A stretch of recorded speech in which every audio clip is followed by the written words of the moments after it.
Halo, saya Eko dari garasi BMW. Kita kedatangan tamu lagi nih, teman-teman. Perkenalkan dulu yuk. Dengan siapa, Om? Yana, Om. Oh, dengan Om. Salam kenal ya, Om. Oke, salam kenal. Oke, Om. Ini datang kemari. Ada masalah apa, Om, dengan BMW-nya? Iya. Ada oli bocor, Om, dari cover klep. Jadi mungkin sealnya kali ya. Kemungkinan hasilnya gitu ya? Kemungkinan gitu. Gejala yang dialami apa, Om? Iya, gejalanya sih nyata banget. Itu banyak oli menggenang. Udah gitu, kalau mesinnya panas jadi kebakar, kayak bau oli kebakar gitu ya. Oh, oli kebakar. Terus keluar asap juga. Oh, keluar asap di dalam ruang mesin tuh? Iya, di engine bay-nya tuh itu keluar asap. Oke. Jadi kalau datang dengan kondisi yang Om sampaikan itu biasanya ada kebocoran dari seal biasanya. Karena cerpat yang sering diganti itu biasanya seal cover klep, Om. Oh, oke. Tapi ini ada hal lain yang bisa sampaikan bahwa cover klep itu sendiri bahannya plastik. Nah, artinya rentan terhadap melenting karena hasil panas mesinnya.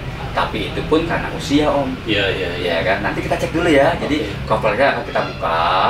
Kita lihat dulu, diukur dulu dari misalnya kita cek dengan kaca ya, kita cobain apakah masih rata. Kalau masih rata, berarti kita ganti di sealnya aja, Om. Oke. Nah, kalau seal itu bahannya karet. Nah, kalau bahan karet biasanya gejalanya keras, ya kan, atau retak, atau mungkin ada yang putus, karena usia pakai. Oke. Nah, kalau itu apa misalnya ternyata bukan dari sealnya? Kalau memang bukan sealnya, mau nggak mau kita cari alternatif kedua. Misalnya kita mengganti cover yang lain. Misalnya Om cari yang copotan misalnya, atau mungkin cari yang baru. Tapi kalau baru kayaknya lumayan nguras kantong tuh, Om. Nah, itu nanti kita bisa akalin. Ada juga kalanya bisa kita pangkas dengan cara ditipiskan sebagian untuk bagian yang melengkung, Om. Nah, nanti kita coba juga, Om. Iya. Itu yang common itu biasanya apa ya, Om ya? Yang pengaruhnya dari sealnya atau dari cover klepnya? Yang paling banyak terjadi emang seal, Om. Seal ya. Karena memang BMW itu membuat produk pasti awet ya harusnya ya. Cuman tergantung perawatan juga, Om. Seandainya kita perawatannya nggak tepat, contoh misalnya mengencangkan baut pada saat memasang cover klep, itu sama tekanannya. Walaupun tidak ditorsi, tapi tekanannya kok bisa sama. Supaya apa? Pada saat menekan ke dalam karetnya, itu permukaannya jadi rata. Itu sebenarnya. Oke. Clear, Om. Clear ya? Oke, nanti kita lihat. Nah, Om juga akan lihat juga seperti apa sih di mesinnya Om.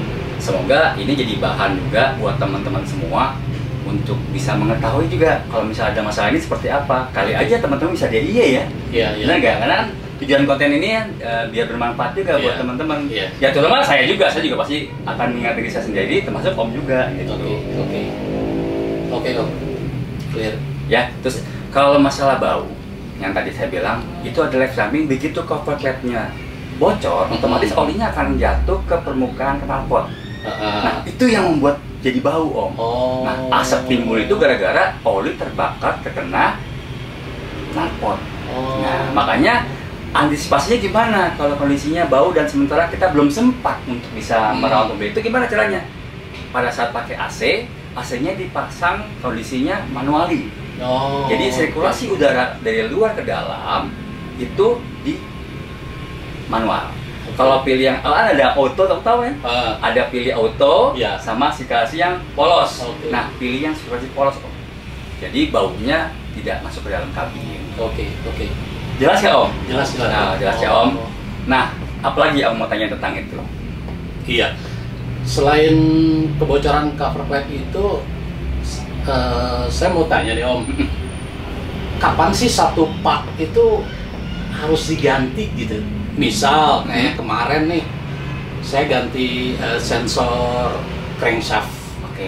Nah, itu apakah harus nunggu ada gejala atau bahkan harus sampai mogok, atau kita bisa antisipasi kira-kira berapa tahun atau berapa lama atau berapa kilometer usianya itu kita harus udah ganti?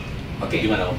Kalau namanya electrical itu tidak bisa diprediksi. Oh. Jadi tidak bisa diprediksi kapan waktunya dia akan rusak.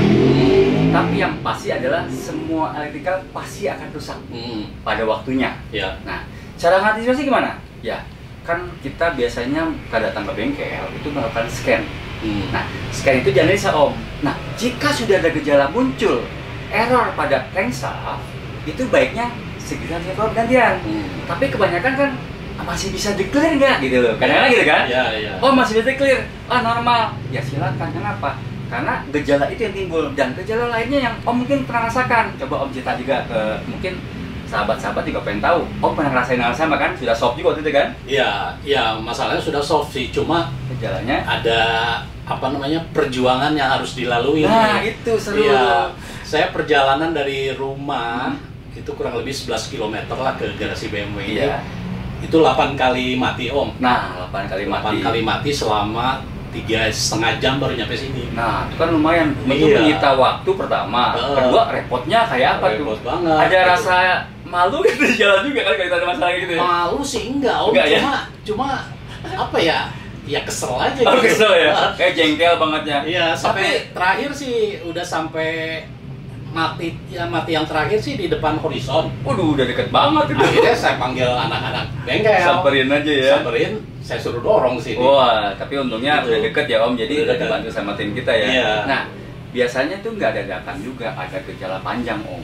Nah, kita kan pernah juga touring tuh ke Dieng. Iya benar Om. Ternyata pernah keluhan sama mekanik saya waktu itu ya? Iya. Saya ingat nih, memang sempat ada gejala sih waktu itu. Saya parkir mundur, agak nanjak gitu parkirannya, mesin tiba-tiba mati.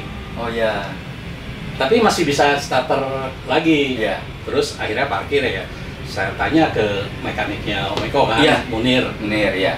Kemungkinan besar katanya sensor crankshaft. Oke. Tapi oke deh. Tapi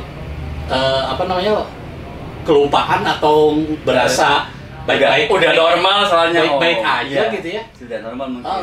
Akhirnya 8 bulan tuh, 8 bulan kemudian mati total. Oke. Dari situ. Nah, gejala seperti itu Om yang akan timbul seandainya memang kita tidak menggunakan alat scanner ya, ada gejala seperti itu. Tapi kalau misalnya lebih pasti pada saat itu mungkin Om minta ke tim mekanik untuk bisa nge-scan atau setelah pulang dari mungkin akan ketemu. Nah, kadang-kadang kita karena sudah tidak ada masalah pada mobil kita, akhirnya abaikan Om. Iya. Benar nggak Om? Om ngerasa abaikan aja. Tapi Om sebenarnya ada gejala-gejala yang mungkin Om nggak rasakan lagi. Gitu. Karena apa? Tidak mungkin sampai mati mungkin. Gitu. Karena memang nggak tahu juga sih gejalanya akan seperti itu, separah itu. Betul. Gitu. Cuman kalau saya sendiri, kalau saya sebagai pengguna BMW, saya merasa bahwa saya punya kewajiban. Kalau misalnya umur komponen itu sudah lebih dari mau menginjak 2 tahun misalnya, saya ganti Om. Peremajaan. Kenapa? Elektrikal tuh pasti akan menurun kualitasnya. Contoh misalnya apa? LCD misalnya. HP Om kita pakai kan, lama-lama kenapa ya kok agak cemong nih misalnya belang, ada shadow gitu kan? Kan udah waktunya ganti, tapi fungsi. Iya. Tadi Om masih fungsi, masih jalan, gas aja full. Iya. Padahal Om mulai merasakan, kenapa ya kok akselerasi jadi kurang? Mungkin Om pernah merasakan hal sama, kenapa? Bisa mengaruh ke situ karena pengapian Om.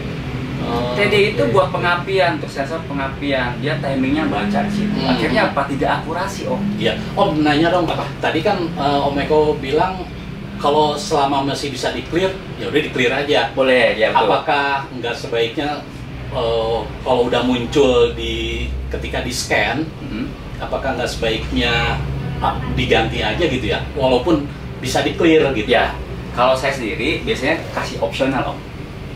Om ini udah error nih, baiknya diganti. Tapi kalau mau Om pengen di-clear dulu monggo. Tapi kalau seandainya muncul lagi, harus ganti. Kenapa? Itu akan merepotkan Om. Ya Om sendiri pasti repot, tadi aja sampai sekian jam ya. Padahal jarak tempuhnya nggak jauh. Nah, terus Om mau tanya juga, kalau PD atasnya, sensor cam-nya, itu kan sensor bawahnya udah diganti nih. Itu mending ganti juga atau nunggu ada gejala nih? Nah, kalau camshaft itu adalah speed sensor Om. Speed sensor adalah menganalisa gerakan dari cam. Nah, kalau speed sensor, apa sih gejalanya tadi saya bilang? Karena speed sensor otomatis kok kayaknya mobil saya agak slow ya, traksi pergerakan responsifnya agak berkurang. Itu bisa dari cam. Sama, itu juga sama. Kalau secara di scanner muncul, ya tinggal tadi bilang Om, baiknya langsung ganti gitu loh. Tapi kan karakter pengguna beda-beda. Ada yang pengen langsung ganti, tapi kan uangnya belum ada nih misalnya. Gak apa-apa teman-teman. Yang penting siapin langsung. Kenapa? Namanya prioritas gitu loh. Namanya kita pengguna BMW ya. Ada skala prioritas tuh. Oh, ternyata kemarin aku udah kena analisa dari bengkel garasi BMW bahwa ada sensor yang bermasalah. Berarti gua akan nonton itu. Yang penting estimasi tuh. Tanyakan saya sama admin, aku butuh dana berapa ya? Seandainya mungkin ternyata cukup nih misalnya. Kalau bilang, cukup sekarang aja lah gitu. Itu lebih baik. Oke. Nah, kemarin kan kalau melihat pengerjaannya pemasangan TD bawah itu susah banget. Susah banget. Jadi akhirnya saya pilih yang ori Om, karena kalau ngelihat pemasangan bongkar pasang itu susah banget. Nah, Om suggest-nya apa nih kalau untuk yang TD atas? Karena TD atas kelihatan gampang banget tuh. Lebih ringan ya. Kalau pakai yang aftermarket gimana Om? Oke. Kalau saya sih gimana konsumennya, yang penting saya secara edukasi, saya sampaikan juga ke customer bahwa ini loh kalau pakai original. Kenapa? Kalau original itu pasti udah yakin bakal kualitasnya jauh lebih baik daripada yang aftermarket. Kenapa? Kita harus pentingin QC-nya seperti apa sih? Kalau aftermarket, kalau harga low cost gitu, berarti kan QC-nya kita harus pertanyakan juga Om. Tapi kalau misalnya untuk sementara, ya dibanding dananya ada segitu, ya monggo. Tapi harus ingat resikonya tadi. Kalau sensor pembacaan kedatangannya ke ECU-nya nggak normal, ya harus wajar-wajar saja kalau perbedaannya signifikan dengan yang original itu Om. Oke. Aftermarket walaupun yang made in Jerman juga tetap rekomend yang ori ya? Ya kalau saya sih tetap kalau misalnya masih ada yang original, saya lebih senang pakai yang original. Iya. Gitu. Tapi kalau misalnya kita nggak ada, mau gimana lagi? Udah nggak ada di pasaran kan, kita mobil udah tua nih. Paling suatu saat perpetnya akan sedikit Om. Itu aja yang bisa saya bantu dari Om untuk hari ini. Nanti kita lihat lagi mobilnya Om. Mudah-mudahan hari ini selesai dan Om solve dalam masalahnya. Oke Om Yana, jadi kesimpulan yang kita ambil di perbincangan hari ini itu yang pertama mengenai cover cap ya. Pasti ada saatnya cover cap itu akan bermasalah seperti bocor ya Om Yana. Tapi solusinya tadi saya sampaikan sama Om Yana. Terus yang kedua mengenai sensor ya Om Yana. Baiknya sensor diganti 2 tahun Om Yana. Kenapa di 2 tahun? Biar kita lebih percaya diri dalam membawa mobil. Ya kan? Nah, yang ketiga hasil scanner. Nah, hasil scanner itu menunjukkan udah error, juga langsung diganti. Jangan dipikir lagi 2 kali lagi gitu kan. Kenapa? Karena apa? Karena scanner itu sudah identik menganalisa sendiri secara detail. Yang keempat Om Yana, mengenai masa pakai. Masa pakai tadi, hampir semua komponen pasti akan rusak Om Yana. Tinggal kita gimana menunggu proses itu terjadi. Karena apa? Karena mobil yang Om Yana gunakan juga bukan mobil baru ya. Artinya mobil yang berjalan dengan usia. Gitu. Untuk mesin 42 sebaiknya gunakan part original Om Yana. Jadi karena part original ini akan menentukan kualitas dari mesin itu sendiri. Gitu Om Yana. Dan itu di N-Series semua tipe lain yang termasuk mobil yang baru, karena semua sistem N-Series udah full vertikal. Jika video ini bermanfaat buat sahabat di rumah, silakan share, like, subscribe YouTube channel Garasi BMW, dan jangan lupa isi kolom komentar di bawah ini jika ada pertanyaan yang ingin sahabat tanyakan di rumah. Sampai ketemu di video berikutnya. Terima kasih.